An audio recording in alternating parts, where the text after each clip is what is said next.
श्री श्री राधागिरिधारींकर जय हो।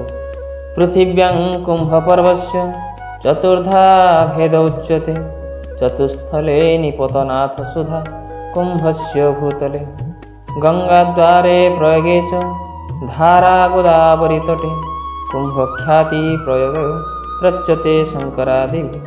हरे कृष्ण कृष्ण कृष्ण हरे हरे हरे राम राम राम हरे हरे। पावन पीठ आमर यही भारतवर्ष हेउछि आदिपुरुष भगवानकर लीलाभूमि। अनादि कालरू एजावत यही पवित्र लीलाक्षेत्र में अनुष्ठित होई आसुछि महाकुंभ महोत्सव।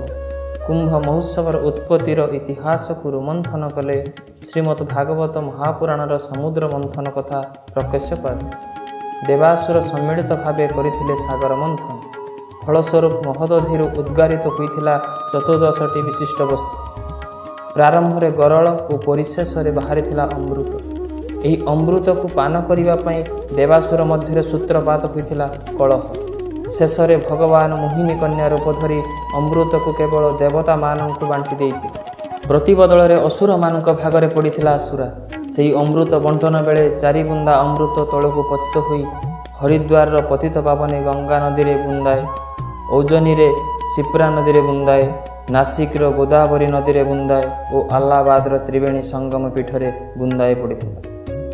ग्रह नक्षत्र मानकर विशेष स्थिति और प्रभाव द्वारा जेतेबेले सिंह बृहस्पति जोग हुए से जोगरे उक्त नदी मानकर जल अमृतमय हो जाए। चतुर्धाम विचार रे 12 वर्ष थरे से ही जोग पड़ी था। भारत वर्षर सबु साधु महात्मा से ही समय उक्त नदी रे स्नान करते और सत्संग करते।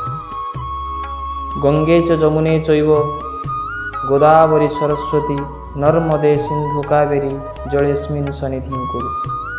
जल स्नान कले शरीर मैला सफा हो, मंत्र रे स्नान कले चित्त पवित्र हो, ज्ञान रे स्नान कले पाप हरण हो, निवृत्ति रे स्नान कले तपस्या सिद्ध हो, कथामृत रे स्नान कले ज्ञान भक्ति वैराग्य सबकिछि मिलता। एणु साधु संग को अमृतर स्नान बोली कह जाए।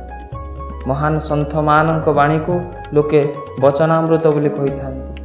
यही विचारधारा रे परम पूज्य गुरुदेव श्री श्री 108 श्री परिव्राजकाचार्य इष्टबंधु विश्वरूप परमहंसदेव महाराज प्रतिवर्ष कुंभ संक्रांति अवसर में राधागिरिधारी सेवाश्रम चांदगुच्छी गंडीबेड़ बालेश्वर रे कुंभमेला पालन करि आसुछन्ति।